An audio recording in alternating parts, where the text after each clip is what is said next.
नमस्कार, मी प्राची घाणेकर आणि तुम्ही पाहताय झी 24 तास. बुलेटिनच्या सुरुवातीलाच बातमी मुंबईमधून पावसासंदर्भातली आहे. मुंबईसह उपनगरामध्ये मुसळधार पाऊस बरसतोय. विक्रोळी, भांडूप, जोगेश्वरीमध्ये देखील मुसळधार पाऊस बरसतोय. अंधेरी सबवे वाहतुकीसाठी बंद झालेला आहे. भांडूपमध्ये रस्ता खचलाय, त्यामध्ये ट्रक खड्ड्यात पडलेला आहे. रेल्वे रस्ते वाहतूक मंदावलेली आहे. मध्य रेल्वेची लोकल वाहतूक 15 ते 20 मिनिटं उशिराने धावते, तर पश्चिम रेल्वेचाही लेटमार्क पाहायला मिळतोय. दरम्यान अतिवृष्टीच्या पार्श्वभूमीवर मुंबईतील शाळांना सुट्टी देण्यात आलेली असून नागरिकांनाही खबरदारी घेण्याचं आवाहन करण्यात आलं आहे.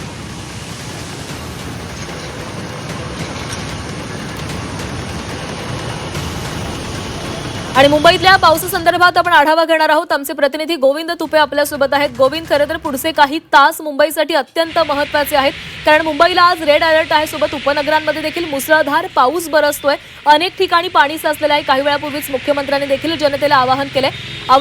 अनावश्यक जो प्रवास असेल तो टाळावा, घराबाहेर पडू नये, काळजी घ्यावी असं आवाहन करण्यात आलंय. सध्या काय मुंबईतली स्थिती आहे?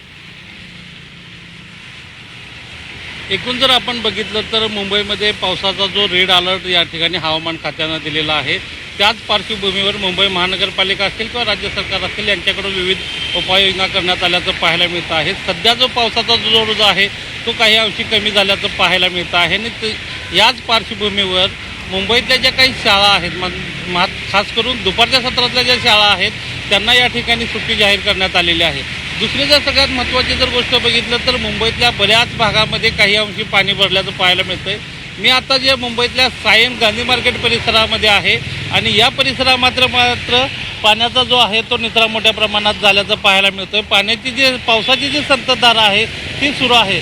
दुसरी सगळ्यात महत्त्वाची गोष्ट ट्रॅफिकच्या अनुषंगानं सांगायचं झालं तर अंधेरीतला मिलन सबवे असेल किंवा विरादेसाईचा परिसर असेल किंवा विक्रोळी कांजूरमार्गचा परिसर असेल, या ठिकाणचे काही रस्ते जे आहेत ते या ठिकाणी वाहतुकीसाठी बंद करण्यात आल्याचे पाहायला मिळत आहे. जो सकल भाग आहे, खास करून हिंदमाता असेल, मानखूर गोवंडीतला काही भाग असेल, त्याचबरोबर मिलन सबवेच्या परिसरातला काही भाग असेल, या भागामध्ये काही अंशी पाणी भरलेलं आहे. परंतु आज सकाळपासूनचं जर पावसाचं एकूण हे सगळं बघितलं तर ईस्टर्न सबबमध्ये खास करून विक्रोळी पवई जो आहे या भागामध्ये 65 ते 70 मिलीमीटर पावसाची जी नोंद झाल्याचं पाहायला मिळतं, तर वेस्टर्न सबबमध्ये ही जी नोंद आहे ती 60 मिलीमीटरपर्यंत असल्याचं पाहायला मिळतं. एकूणच जे पावसाचा जो संततधार सुरू आहे, परंतु जोर मात्र काही अंशी ओसरलेला आहे. तरी देखील खबरदारीच्या उपाययोजना म्हणून मुंबईकरांनी आवश्यक असेल तरच घराबाहेर पडा अशा पद्धतीच्या सूचना ज्या आहेत त्या प्रशासनानं दिल्याचा पाहायला मिळतं आहे. मुंबईतली वाहतूक जी आहे ती काही अंशी सुरू आहे. पावसाची संततधार मात्र ती अजूनही सुरू असल्याचं पाहायला मिळतं. फक्त जोर जो आहे तो कमी असल्याचं पाहायला मिळतं. नक्कीच गोविंद, सध्या जरी पावसाचा जोर काहीसा ओसरलेला असला तरी पुढचे काही तास महत्त्वाचे आहेत, त्यामुळे मुंबईकरांनी काळजी घ्यावी. धन्यवाद दिलेल्या माहितीसाठी.